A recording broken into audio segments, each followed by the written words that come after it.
Je vais te présenter l'univers de Twitch. Oui. Voilà. Alors, les gens vont arriver progressivement. Voilà, le direct est en train de se lancer. On va demander aux premiers qui vont être avec nous, aux viewers, parce qu'il y a plein de termes consacrés, donc ceux qui nous regardent, de nous dire d'abord s'ils nous voient bien, s'ils nous regardent bien. Un petit test classique technique. Ami, salut, Aelita. Voilà. Bonjour à tous. Bon, déjà pour l'image, ça sent plutôt pas mal. Au niveau du son, les amis, on a besoin de vos premiers retours techniques. C'est grâce à vous qu'on va régler la qualité de ce stream. On tente plein de choses nouvelles ce soir sur un plan technique. Salut Gandalf. Didoudi, l'image, le son, impeccable. Vous êtes formidable. Alors, bon, c'est une double explication parce qu'on va vous expliquer ce que nous, on fait ce soir. Et puis, je vais aussi expliquer à Alix Bouillaguet, spécialiste politique, journaliste spécialiste politique, avec qui j'ai le plaisir de travailler chaque matin sur France Info dans la matinale, un petit peu l'univers de Twitch parce que je crois, Alix, je ne connais pas du tout. C'est une grande première. Voilà, je n'ai pas ni le vocabulaire ni les codes, mais je suis ravie de faire partie de cette expérience. Je vais être au même niveau qu'Anne Hidalgo, je pense. Tu vas adorer. Voilà. Tu vas adorer. Voilà, bon, tu vois, alors là, tu as le chat. Et donc tous les gens qui commencent à se connecter et qui vont nous parler ce soir. Alors ce qu'on veut faire avec France Télévisions ce soir, c'est simple. Vous connaissez ma passion pour cette plateforme Twitch et notamment pour cette interactivité formidable que permet Twitch. Depuis le début, je pense que cet univers qui à l'origine était beaucoup consacré aux jeux vidéo peut servir à d'autres choses, par exemple à l'information, faire des revues de presse par exemple, partager n'importe quelle passion, ça peut être de la musique, ça peut être la peinture, ça peut être de la cuisine, sur Twitch il y a plein de choses. Et à un moment je me suis demandé, vous le savez peut-être, ceux qui me suivent depuis le début de cette aventure, est-ce qu'on ne peut pas aussi parler de politique ? La politique, c'est pas sale. La politique, c'est la vie dans la cité, c'est quel choix on fait pour notre pays, pour le monde dans lequel on vit. Et puis là, cette idée, Alix, et si on permettait à n'importe quel citoyen d'interpeller des responsables politiques de premier plan. Et des candidats à la présidentielle. Et des candidats à la présidentielle. Parce que c'est un des reproches qu'on entend souvent dans la bouche des Français, et ils ont peut-être raison, c'est ils ne répondent pas à nos questions, les politiques. Eh bien, posez vos questions. Voilà. Alors j'ai fait quelques expériences à la maison, avec un ancien président de la République, avec un Premier ministre en exercice, et j'en suis arrivé, les amis, à la conclusion que recevoir un responsable politique à la maison, dans un cadre très particulier, quand même très intime, ce n'était pas forcément la meilleure idée qui soit, parce que peut-être que, et même sûrement, échanger avec un politique demande un terrain neutre, voilà, une certaine distance finalement avec l'invité, et pas cette proximité que crée le foyer. Et du coup, quand France Télévisions m'a proposé de faire, et c'est ce qu'on va faire ce soir, un prolongement du 20h22 de France 2, qui est le rendez-vous politique du 20h, qui va recevoir les principaux candidats à la présidentielle. Alix, c'est ça, hein ? Ah oui, ils sont tous prévus. Enfin, on attend le dernier d'entre eux qui ne s'est pas encore déclaré, qui est Emmanuel Macron, mais ils viendront tous. Ouais. Donc, a priori, ils viendront tous dans le 20h22 de France 2. Donc, 20h22, pourquoi ? Parce que ça commence à 20h22. Je surveille l'heure, il est 20h10, ça va, on a un petit peu de temps. Donc, à 20h22, régulièrement dans le 20h de France 2, des candidats à la présidentielle. Et la proposition de France Télévisions, c'est l'interview va durer 20 minutes, une demi-heure peut-être, voilà, avec Anne-Sophie Lapix, avec Nathalie Saint-Cric notamment, et après. Là, on est dans une interview qui sera sûrement de qualité, mais qui est classique, et là, vous n'avez toujours pas la parole. Et après, l'invité, ce soir, Anne Hidalgo, la candidate socialiste à la présidentielle, viendra sur la chaîne Twitch de France Télévisions et on poursuivra la discussion. Mais c'est vous, cette fois, qui poserez les questions, et c'est ça la révolution de Twitch. C'est vous qui posez les questions. Avec Alix, on ne prendra que des questions dans le chat. Voilà. Mais, en revanche, notre rôle, et surtout celui d'Alix, ce sera de s'assurer que l'invité répond vraiment à vos questions.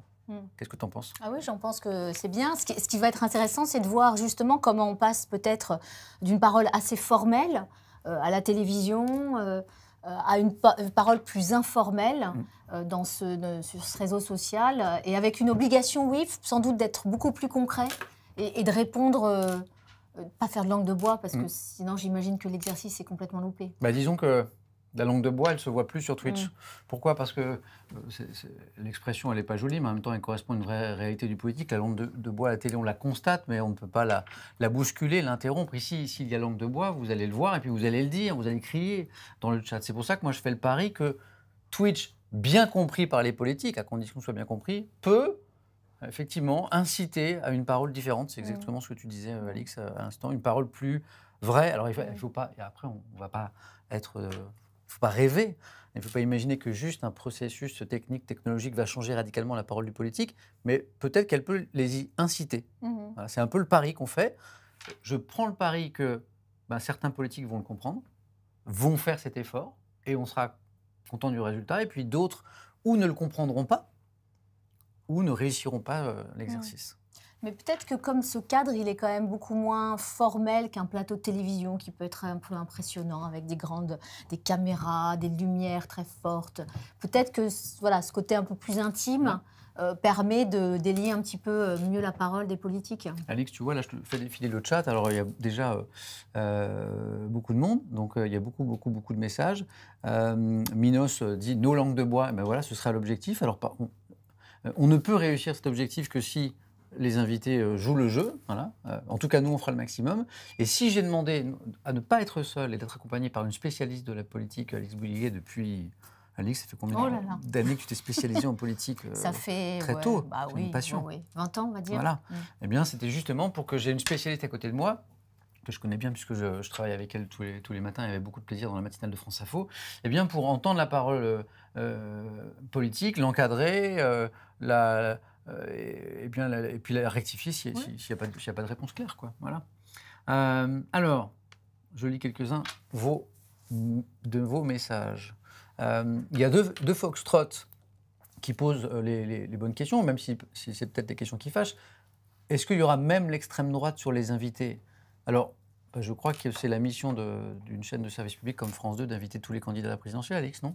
Ah ben oui, à partir du moment où ces personnalités, je pense qu'ils pensent notamment à Marine Le Pen ou Éric Zemmour, auront leur parrainage, feront partie du jeu démocratique, et ben nous, notre rôle, en tout cas, c'est de relayer leur parole au même titre que les autres. Ils sont candidats à la présidentielle, donc oui, ils seront là. Voilà. Donc effectivement, si Éric Zemmour, si Marine Le Pen acceptent l'invitation du 20h de France 2, et qu'ils acceptent l'exercice de Twitch, parce que ce n'est pas une obligation. Hein.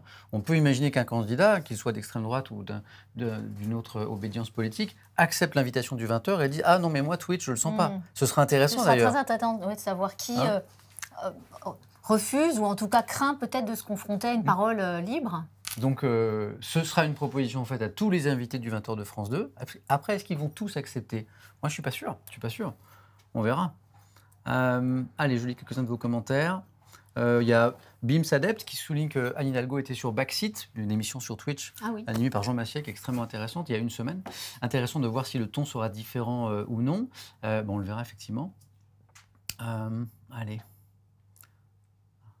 Je regarde un petit peu. Est-ce que j'ai un réalisateur avec toi, Samuel ? Ah oui, alors déjà une explication. Là, vous êtes sur ma chaîne. On fait un petit before. Avec Alix sur ma chaîne, effectivement, pour vous donner rendez-vous. Mais l'idée, c'est bien que ce stream politique soit diffusé par la chaîne Twitch de France Télévisions. Donc, ce que je vous propose, c'est qu'à 20h20, on va récupérer le signal de France 2. Donc, on va regarder ensemble l'interview d'Anne Hidalgo sur le plateau du 20h de France 2, notamment par Anne-Sophie Lapix. Ça va durer à peu près 20 minutes. Ouais. Voilà.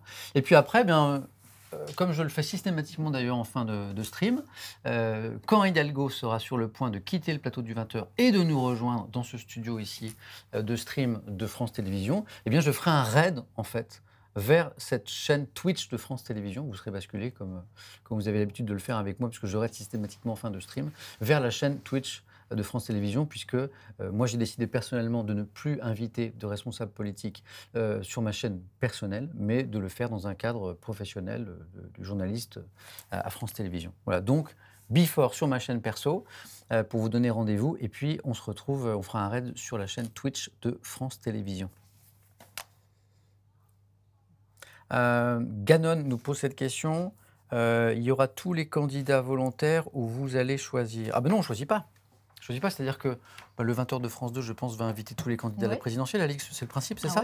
Oui, tout le monde défilera. Et puis après, c'est effectivement, ils accepteront le principe du 20h et ensuite voir s'ils accepteront le principe du Twitch. Voilà, alors FF Maniac 78, qui a dû voir certains de mes streams, rappelle que le Premier ministre Jean Castex, par exemple, n'avait pas forcément compris ou voulu comprendre cette exigence de Twitch, d'une forme pour dire les mots de non-langue de bois. Mm. Voilà, et l'exercice avait un petit peu déçu.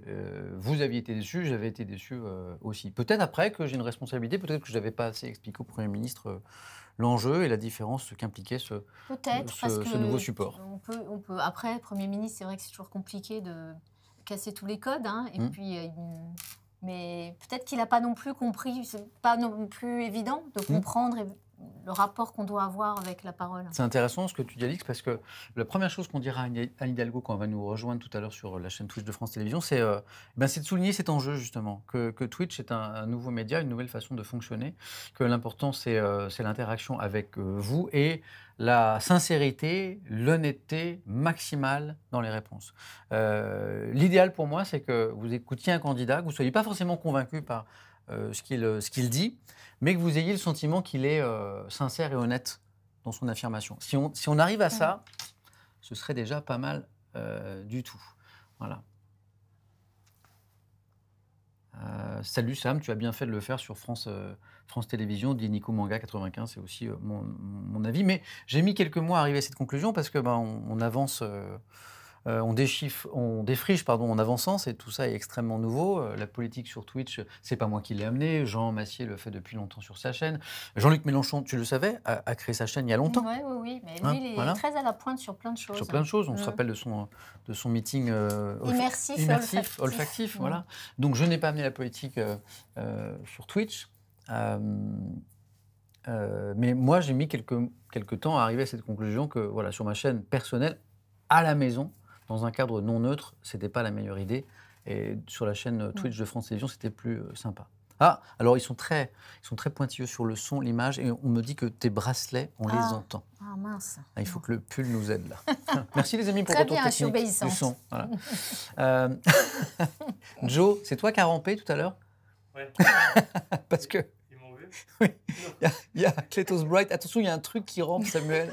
Il y a Rayou. On l'a vu par terre. C'est Joe, c'est l'ami de Joe, c'est Joe Coco, ami streamer qui est souvent avec moi, qui a essayé d'être discret, mais vous l'avez vu ramper. Là, on voit bien qu'on n'est pas à la télévision, qu'on n'est pas sur France 2, on est sur Twitch, et on a des amis qui rampent très discrètement. Comme vous avez été plusieurs à l'avoir vu. Il n'a pas été très discret alors. Voilà. Varancis, bonne question. Le temps de parole sera-t-il compté par le CSA? Eh bien, la réponse, elle est non.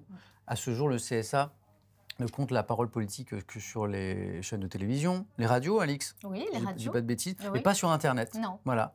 Il y a un vide juridique. Et pas sur la presse écrite non plus. Et pas sur la presse écrite non plus. Voilà. Voilà. Alors, est-ce qu'un jour, il y aura une comptabilité de la parole politique sur Internet? Ça, je ne sais pas, puis c'est pas à moi de le dire, c'est au législateur. Le CSA aujourd'hui n'est pas habilité à le faire. Voilà. Certains disent aujourd'hui, par exemple, que c'est trop compliqué, ce serait impossible à faire sur Internet tellement il y a de sources possibles. Ouais. Voilà. Bon, moi, j'ai pas la réponse à cette question, mais pour répondre à ta question, aujourd'hui, ça n'est pas décompté sur au niveau du temps politique, quoi. Hop, je vais tout en bas du chat parce que je n'avais pas vu, il y avait tant de messages. Question de Grégoire 1870. Est-ce que les candidats choisissent les thèmes à aborder ou c'est aux viewers? C'est à vous. C'est à vous. C'est-à-dire que nous, on va en quelque sorte s'interdire de poser des questions, supposant que pas mal de nos questions, vous les posez aussi. Et évidemment que le politique ne vient pas ici pour une tribune. Hein. C'est-à-dire que c'est pas un congrès, c'est pas un discours, c'est pas une conférence de presse, bien sûr. Donc, on veillera à ce que l'invité, Anne Hidalgo ce soir, réponde à vos questions et ne prenne pas ce nouveau média pour une tribune. Merci pour ta question, Grégoire. Rosérias qui vient d'arriver, c'est qui votre collègue? C'est une des meilleures journalistes politiques de France. C'est Alix Bouillaguet, spécialisée en politique depuis, nous disait-elle tout à l'heure, 20 ans, voilà, que j'ai connue à iTélé, il y a très très très longtemps. 99. Voilà. J'ai pris plein de cheveux blancs en plus d'un coup, et que j'ai retrouvé avec bonheur à France Info, et qui est tous les matins notre référente en fait sur l'actualité politique dans la matinale de France Info que j'ai le plaisir de présenter. Voilà qui est Alix Bouillaguet. Et quand on m'a proposé de faire cette déclinaison Twitch des interviews politiques du 20h22 de France 2, j'ai demandé si Alix pouvait être avec moi. Elle a accepté, et nous y voilà. Ou si Kyo Kepa, quand seront invités les autres candidats? c'est fixe ou c'est sur des 20 heures au hasard, ça je ne sais pas. Oui, c'est plutôt un petit peu aléatoire, c'est en fonction aussi de la disponibilité des candidats. Il y a pas, on ne peut pas se dire Oui. que c'est tous les mardis Voilà. qu'il y aura un candidat à la présidentielle. Effectivement. Voilà, donc il y a pas de. Aujourd'hui, je ne vois pas qu'il y ait de programme voilà, annoncé par le 20h de France 2. Voilà. Non. Il n'y aura pas une régularité, quoi. Un programme. Alors, Alix connaît-elle Twitch demande Anonyme31. Non, c'est Non. une grande découverte pour elle. C'est ça qui est super intéressant, Ouais. c'est que voilà, je n'ai ni les codes, ni le langage, ni voilà, tout ça, ça défile, ça va trop vite pour moi, mais je vais m'y habituer et je trouve ça déjà très chouette de pouvoir communiquer avec beaucoup de gens en même temps. Mais c'est ça, il y a deux choses très belles sur Twitch, c'est la liberté, n'importe qui peut créer une chaîne avec un tout petit ordinateur et partager ses passions. Et puis l'autre énorme valeur ajoutée par rapport aux médias traditionnels, c'est l'interactivité, c'est cet échange que nous faisons ensemble. C'est une interview prévue de combien de temps? Alors, je surveille l'heure d'ailleurs parce qu'il est 20h23, que la régie... Eh ben voilà, Il est on va 20h20. sauter l'interview. Mes chers compatriotes, Vive la République. vive la République, Vive la d'Anne République. Hidalgo va République. commencer. Vive la France. On va Vive l'écouter. la France. la France. Vive la Donc, France. on est dans Et vive 20h de France 2. Anne Hidalgo. Bonsoir Anne Hidalgo. Bonsoir On Annie. écoute, on se Le retrouve après. gouvernement vient d'annoncer un nouveau geste pour alléger la facture de carburant, un geste fiscal qui concerne 2,5 millions de foyers français. Il avait déjà accordé un chèque inflation de 100 € à 38 millions de Français. Vous avez une solution différente. Vous voulez baisser la TVA sur l'essence, sur le carburant, de 20 à 5,5%. Et ça étonne, parce qu'on a le sentiment quand même que c'est une solution qui est à contresens avec votre engagement écologique. Est-ce qu'on peut avoir un engagement écologique et soutenir la consommation d'essence? Oui, d'abord, il faut penser à nos concitoyens qui sont en grande difficulté. On l'a vu dans vos reportages, qui vont, pour certains, être obligés de limiter leurs déplacements, qui sont obligés de compter des fins de mois extrêmement difficiles. Vous savez que l'écologie ne peut pas être non plus opposée au pouvoir d'achat et à la qualité de vie des Français. Ce que je propose, c'est une mesure transitoire, une mesure exceptionnelle, pour une situation exceptionnelle. Je le propose d'ailleurs depuis le mois d'octobre, puisque la hausse des prix de l'essence n'est pas nouvelle. Mais le problème, Et donc, et par ailleurs, c'est totalement écologique, puisque ça ne remet pas en cause la trajectoire qui est la nôtre, qui est de sortir notamment des véhicules thermiques à horizon de 2030 ou 2040. le problème, c'est que vous nous parlez effectivement de ces gens qui ont du mal à finir le mois, qui ont des difficultés à payer leur essence. Mais il n'y a pas que, évidemment, vous touchez tout le monde. Quand vous baissez la TVA, vous touchez ceux qui ont des grosses voitures, qui polluent. Et puis, vous nous dites que c'est une mesure temporaire. On ne sait pas quand les cours du pétrole vont arrêter de monter. Ils sont à 88, ils atteindront sans doute 100. On ne sait pas à quel moment ça va finir. Donc le temporaire peut s'éterniser. Alors, oui et non. C'est-à-dire que la TVA, c'est d'abord l'impôt le plus injuste, puisqu'elle touche tout le monde de la même façon. Et c'est l'impôt le plus injuste, puisque finalement, il touche plus fortement les ménages modestes. Et donc, oui, il faut assumer que même si des ménages aujourd'hui plus fortunés pourront en bénéficier, la grande majorité des Français, qui n'est pas concernée par les mesures du gouvernement, les mesures du gouvernement concernent 2 millions de personnes. 2,5 millions, mais parce qu'il y a eu déjà le chèque qui a concerné 38 millions de personnes. Ne concerne pas les 14 millions de personnes qui, en fait, vont subir et subissent aujourd'hui déjà ce coût de l'essence. Deuxièmement, combien de temps aurons-nous d'augmentation des prix du pétrole? Nous savons que, en fait, comme on va sortir du véhicule thermique, comme on va beaucoup plus aussi faire appel aux énergies renouvelables, de façon structurelle, les prix du pétrole, dans les années qui viennent, sont plutôt amenés à devoir baisser. Et c'est l'essence qui augmentera, c'est l'électricité qui augmentera. Alors, l'électricité, c'est un autre, c'est un autre sujet, oui et non. C'est-à-dire que sur l'électricité, chère Nathalie Saint-Cric, je vous écoute. Vous dites que vous souhaitez sortir du nucléaire, vous dites le plus vite possible, et puis vous ajoutez sans sortie précipitée pour ne pas faire flamber le prix de l'énergie. Absolument. Alors, on a envie de se dire, est-ce que finalement, c'est pas un tabou, le nucléaire, à cause des Verts, peut-être?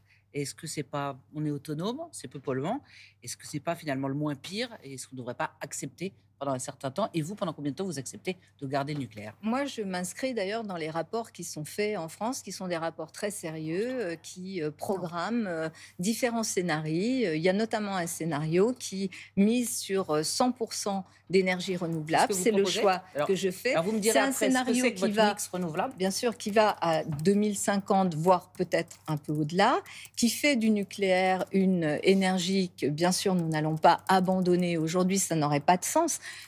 Évidemment qu'on a des besoins énergétiques, on a des besoins en électricité qui, en fait, vont augmenter, même si on réduit nos consommations, même si on fait beaucoup de choses sur la rénovation thermique des bâtiments. On sait que 2050, le numérique, que l'utilisation, par exemple, de l'énergie électrique, y compris pour les véhicules électriques, va générer une consommation d'électricité. Ce que je ne veux pas, c'est mettre en danger la France dans sa souveraineté énergétique. Donc c'est pour ça que de façon extrêmement pragmatique et rationnelle, je considère qu'il faut bien sûr maintenir cette part d'énergie et ce mix, y compris aller jusqu'à au grand carénage, c'est-à-dire le fait que l'on puisse prolonger un donc, certain nombre de centrales. 40, 50, 60, les scénarios sur lesquels aujourd'hui la France peut travailler sont des scénarios qui fixent à 2050, voire à 2060. Voilà. Alors, juste deux choses. Le renouvelable, vous dites 100% de renouvelable. C'est quoi? C'est un peu d'éolienne, un peu de photovoltaïque? C'est quoi votre mix? C'est l'ensemble, bien sûr, mais sachant qu'il y a une possibilité de développement de ce qu'on appelle le photovoltaïque que l'on peut vraiment plus individualiser. Bien sûr, les éoliennes, le mixte. Vous savez, il faut qu'on fasse le pari des énergies renouvelables, y compris d'un point de vue économique. Les marchés de demain, les marchés compétitifs de demain, les marchés sur lesquels nous allons pouvoir faire de la valeur dans notre pays sont les marchés du renouvelable. Nous ne pouvons pas nous en extraire parce que sinon nous serons dépendants de ce qui se fabrique ailleurs, en Chine ou même aux États-Unis. Donc il faut faire le pari de ces énergies renouvelables, y compris par rapport à la question climatique, et de façon très pragmatique, en assurant la souveraineté de notre pays sur la question énergétique et sur ses besoins en électricité pour nos consommations qui ne vont pas baisser, même si on fait beaucoup d'efforts pour diminuer la facture d'énergie dans les logements ou dans d'autres domaines.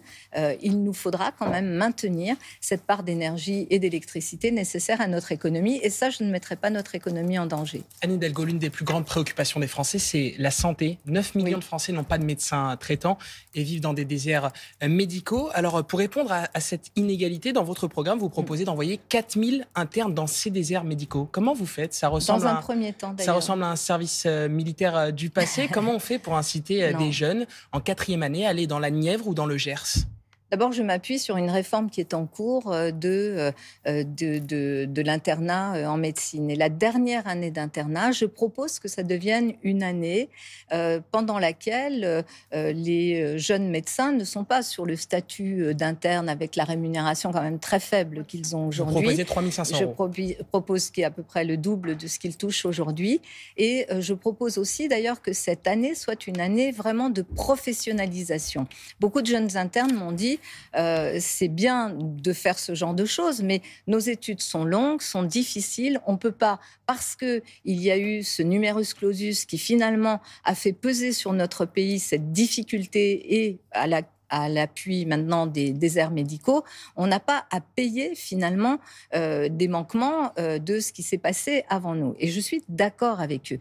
Donc cette année de professionnalisation, elle doit être d'abord accompagnée par des médecins qui vont également les encadrer, les accompagner. Et cette année sera une année bien sûr obligatoire. Dans un premier temps, en 2022, puisqu'on peut la mettre en application dès 2022, ce seront 4000 personnes qui pourront aller dans ces déserts médicaux. Et puis ensuite, en année pleine, pour l'instant, c'est 8000. Moi, 8000 étudiants qui sont formés en médecine. Je propose qu'on passe aussi à 15 000 assez rapidement, mais on en récoltera les fruits dans 10 ans. On parle des étudiants en médecine. Vous placez la jeunesse au cœur de votre projet. Vous annoncez un minimum jeunesse. D'ailleurs, on ne sait pas combien ce sera, ce minimum jeunesse. Oui, autour de 500 €, mais à préciser, bien sûr. Avec des critères, bien sûr. Bien voilà. sûr, et puis, il y a le capital jeune, 5 000 € à 18 ans, une mesure qui a intrigué l'œil de 20h22, Ambroise Boulaïs. Anne Hidalgo, dans votre programme présidentiel, vous promettez aux jeunes une dotation de 5 000 € à l'âge de 18 ans pour financer leurs projets personnels, professionnels. 5 000 € pour tous les jeunes majeurs. Tous, peut-être pas. Le 13 janvier, vous annonciez que les plus riches n'auraient pas droit à ce capital. Un capital de départ qui sera bien sûr placé sous condition de ressources, mais pas que pour les plus défavorisés. Je pense aux classes moyennes. Mais 3 jours plus tard, vous changez d'avis. Donc il n'y a pas de condition de ressources. Et sur cette somme de 5 000 €, non. Voilà, parce que je veux vraiment qu'elle soit générale. Sans condition de ressources, cette mesure concernerait environ 800 000 jeunes de 18 ans par an. Facture pour l'État, jusqu'à 4 milliards d'euros chaque année. En Europe, le Royaume-Uni a instauré un capital jeune dès 2005. Chaque enfant recevait 700 € de l'État, bloqué sur un compte jusqu'à ses 18 ans. Mais le gouvernement britannique y a mis fin en 2011, jugeant la mesure trop coûteuse pour les finances publiques. La somme attribuée aux jeunes Anglais était pourtant 7 fois inférieure aux 5 000 € que vous promettez. Alors, Anne Hidalgo, 18 ans c'est un cap important, mais n'avez-vous pas vu un peu gros pour un cadeau d'anniversaire ? Anne Hidalgo, on parle de 20 milliards d'euros sur le quinquennat, 4 milliards par an. Qui va être concerné par cette mesure qui touche les jeunes ? C'est une mesure qui concernera tous les jeunes de 18 ans. Je veux vraiment que cette mesure ne soit pas universelle, qu'elle ne soit pas sous condition de ressources. Oui, il y avait une petite imprécision. Pardon, ça peut arriver. Non, pas une hésitation. Pas une hésitation, mais voilà. En tous les cas, pour tous les jeunes, effectivement, sans condition de ressources, parce que je pense que tous les jeunes ont le droit d'être accompagnés dans la vie, dans des projets. Par exemple, un jeune de 18 ans qui veut aller parfaire une langue étrangère dans un autre pays, pourra le faire, pourra peut-être aussi utiliser ce capital un peu plus tard. Je pense que c'est une façon d'aider nos jeunes à démarrer dans la vie. Notre pays est quand même un pays très dur avec sa jeunesse. Vous entendez ces voix à gauche, pas qu'à droite, à gauche, qui disent on ne peut pas donner 5 000 € à des jeunes de 18 ans sans contrepartie, sans projet. On parle pourquoi pas du permis de conduire, d'une année de formation ou d'une année à l'étranger. Ça sera à eux de décider ce qu'ils en font. Vous savez, j'entends beaucoup de voix toujours pour expliquer que quand on a des mesures sociales, des mesures qui visent à permettre plus d'égalité, à permettre à la jeunesse d'être quand même mieux traitée dans notre pays, on est un des rares pays européens à ne pas avoir le minimum jeunesse. C'est pas la même chose, mais à ne pas avoir le minimum jeunesse. On est un pays qui vraiment n'accompagne pas. Regardez la situation de nos étudiants dans les universités. Regardez cette précarité dans laquelle ils sont. Et on va m'expliquer qu'il y a d'autres priorités, que la priorité de notre jeunesse n'en est pas une. Je vais vous dire une chose. Je pense que notre pays qui est très fracturé, notre pays dans lequel les inégalités ont augmenté d'une façon considérable, dans lequel la jeunesse doute, dans lequel on nous dit que l'état de santé mentale de notre jeunesse est extrêmement préoccupant, eh bien moi je fais le choix, parce que les politiques sont là pour faire des choix, je fais le choix de dire on peut non seulement réunir et rassembler notre pays autour de l'avenir de notre jeunesse, mais en même temps en disant à cette jeunesse on vous fait confiance, y compris pour avoir les projets que vous voudrez déployer. Et on avec fait une confiance avec un chèque de 4 milliards par an. Donc oui, on l'a dit.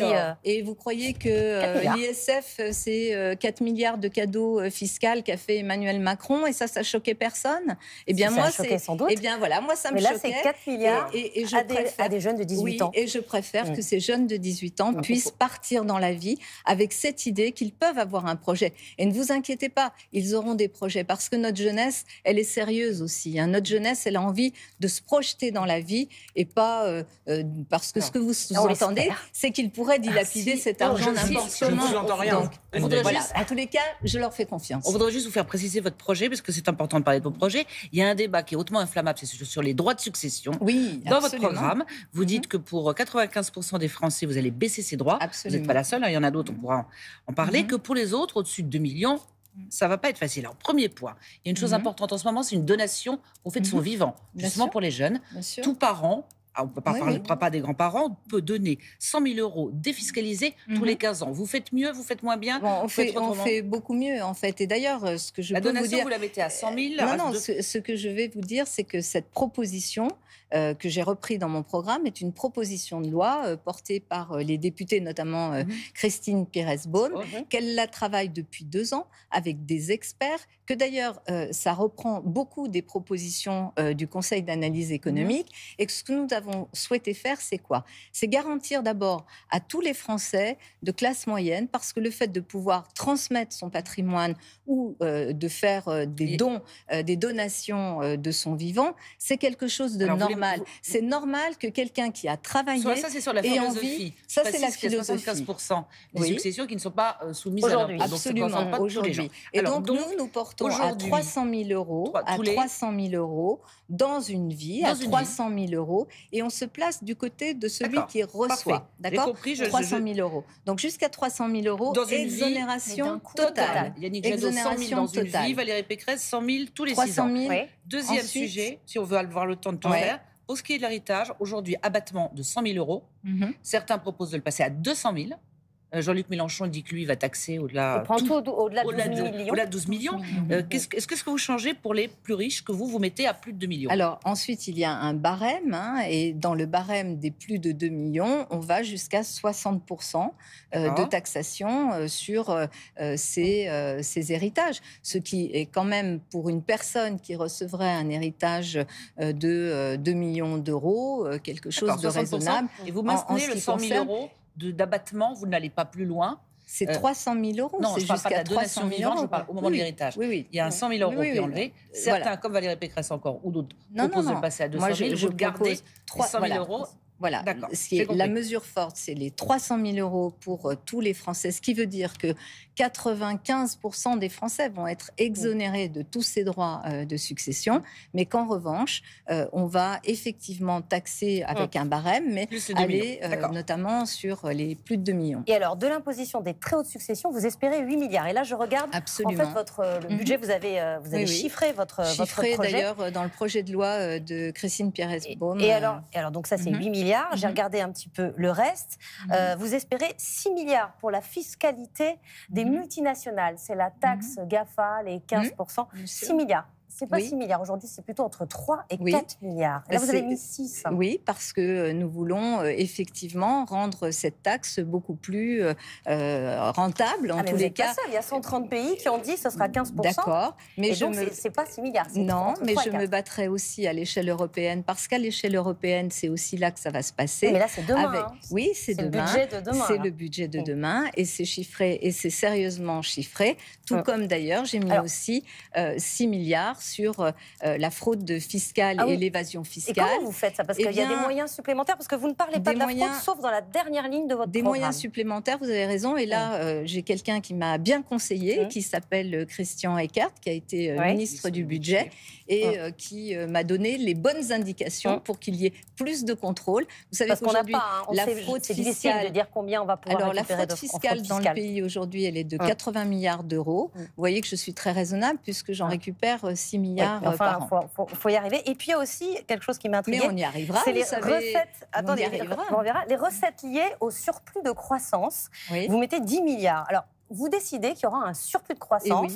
Par exemple, tout à l'heure, on disait que la croissance en France l'an prochain, c'est 3,5%. Vous décidez que ce sera 4%. Non, comme ça. Je ne le décide pas comme ça. Parce que c'est quand même peut-être imprudent de tabler sur des recettes qui ne sont pas prévues. Vous savez, par tous les organismes en internationaux. économie, et d'ailleurs dans mon programme, vous le voyez, je démarre par la question du travail, en disant que je veux créer de la valeur. Je ne suis pas du tout malthusienne. Je ne considère pas que l'économie du pays, c'est un grand gâteau avec des parts qu'on va couper de plus en plus restreintes. Je considère que si on crée de la valeur, c'est-à-dire si on réindustrialise, si on augmente les salaires, si on met en place des services publics. Vous savez que les services publics comptent dans le PIB, comme de la création de valeur aussi.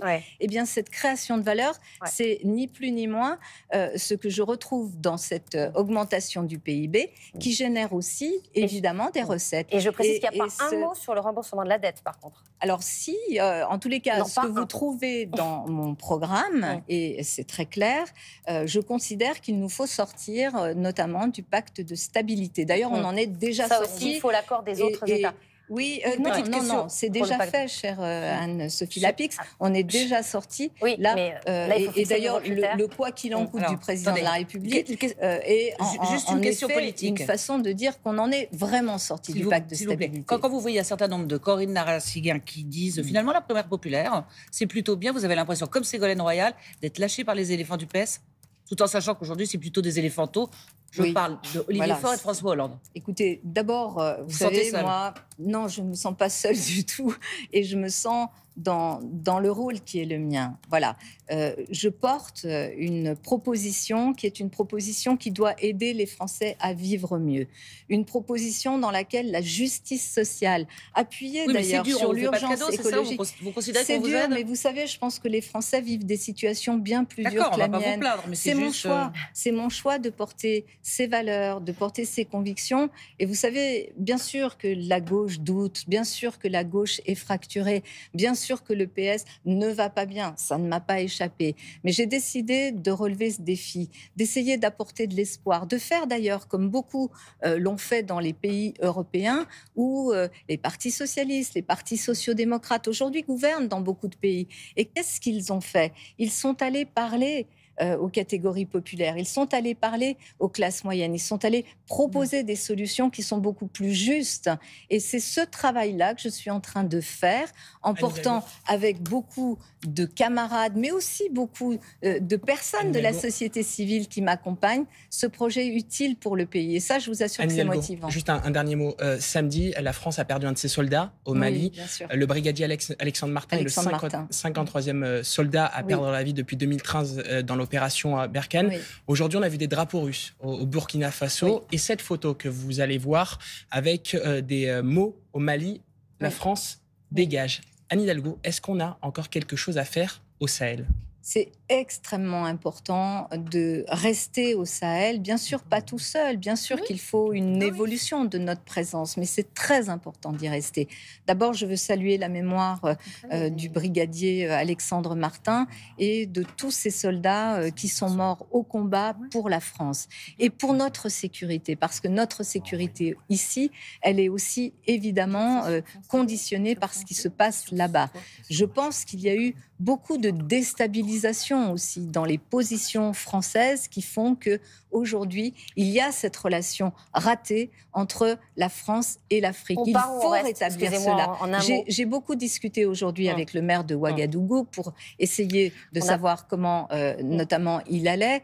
Et vous savez, il y a un besoin de rétablir cette relation avec l'Afrique. Et Et je reviendrai sur ces sujets qui sont très lourds, mais bien sûr que je pense que la présence française est indispensable, même s'il y a des évolutions dans cette présence avec l'Europe. Anne Hidalgo d'être venue sur notre plateau, et ce n'est pas fini, vous allez pouvoir répondre aux questions de nos téléspectateurs et internautes sur Twitch avec Alix Bouillaguet et Samuel Etienne.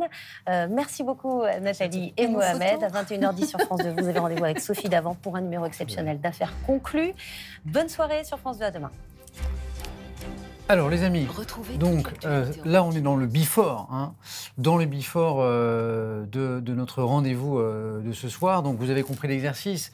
Anne Hidalgo était l'invitée à l'instant du 20h de France 2, du 20h22, le rendez-vous politique de France 2. Elle a répondu aux questions des différents journalistes, dont Anne-Sophie Lapix. Elle va nous rejoindre.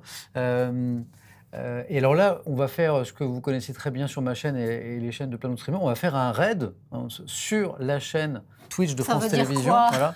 En fait, là, il y a Alix, 5000 viewers, personnes qui sont avec nous, qui échangent avec nous depuis le début sur la chaîne. En fait, on va les inviter à rejoindre la chaîne Twitch de France Télévisions. Voilà. Où va bien se poursuivre l'échange avec Anne Hidalgo. Sauf que la grande différence, c'est que c'est vous qui poserez les questions. Voilà. On ne prendra que des questions du chat. Voilà. Anne Hidalgo va nous rejoindre dans quelques minutes. Et puis, moi, je serai là pour relayer vos questions. Et puis, Alix sera là pour s'assurer que l'invité, Anne Hidalgo, ce soir, répond bien à vos questions. Je suis la juge de paix. Voilà, exactement. Je vais appeler Joe pour organiser ce raid. Joe, c'est bon, je suis là. Je viens avec toi. Ouais. Voilà. Je viens avec toi et on va. Là, tu es live ou pas? Ouais, c'est bon, on est en live. On peut y aller? Ouais, on est cool. Bon, alors je te rejoins. Alix, je te laisse un petit peu tranquille. Je suis gardien du temps. Tu as le chat, tu as tout, voilà. Tu vas pouvoir streamer dans pas longtemps. Il faut que je te raide là maintenant? Bah oui. Ouais. Comme ça, après, oui, déconnecte ta chaîne. D'accord. Donc je te raide. Tu me raides, c'est bon, c'est ready, on est là. Tout le monde te voit là. Attends, viens, Joe, on va le faire ensemble. Voilà. Alors, Joe, c'est moi qui te raide, on est d'accord, hein? Ouais, ok. Attends, reste avec moi. Je suis avec toi. Voilà. Alors, les amis, l'ami de Joe est là pour nous permettre, en fait, on va faire un raid intermédiaire. On va tous aller sur la chaîne de Joe, qui va ensuite raid la chaîne Twitch de... On est obligé parce qu'ils sont obligés de déconnecter la chaîne là. Voilà, parce sinon on a 2 lives en même temps. C'est ça. Et c'est pas possible. Donc Joe, je te raid. Les gens arrivent déjà. C'est toi, Joe, hein? Ouais, Joe Coco, c'est moi. Voilà, ouais. c'est toi, je te vois. Voilà.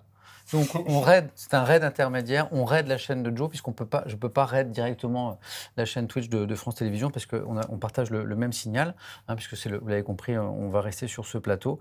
Le raid, pardon, 5, 4, 3, 2, 1, maintenant. Boum. Et du coup, tu es ici. Voilà. C'est maintenant, je suis là. C'est ça la magie de Twitch. C'est beau, c'est magnifique. Joe, moi, je vais me remettre bien. Là, ici. Ouais. Donc, tu peux swipe. Oh. Ah ouais. Tiens, 3 doigts. Et du coup, tu peux prendre mon téléphone et on peut leur montrer la régie. On va en régie? Ouais, on peut. D'accord, allez, c'est parti. Regarde. Bon, les amis, là, on vous emmène dans la régie. La régie, notre régie de stream, finalement. Hein? C'est tes alertes, ça, Joe? Ouais. Ah ouais, il faudrait baisser tes alertes. Voilà. Et voilà. Et là, on va en régie, les amis. Donc, c'est la régie Twitch de France Télévisions. Voilà. Et on va raid la chaîne. Est-ce que vous êtes prêts, les amis? Tout va bien? Ça va? Vous êtes live? Là, on est encore live sur ta chaîne. D'accord. Et on va couper et on va passer sur la chaîne de France.tv. Du coup, tu peux couper. Et ben voilà.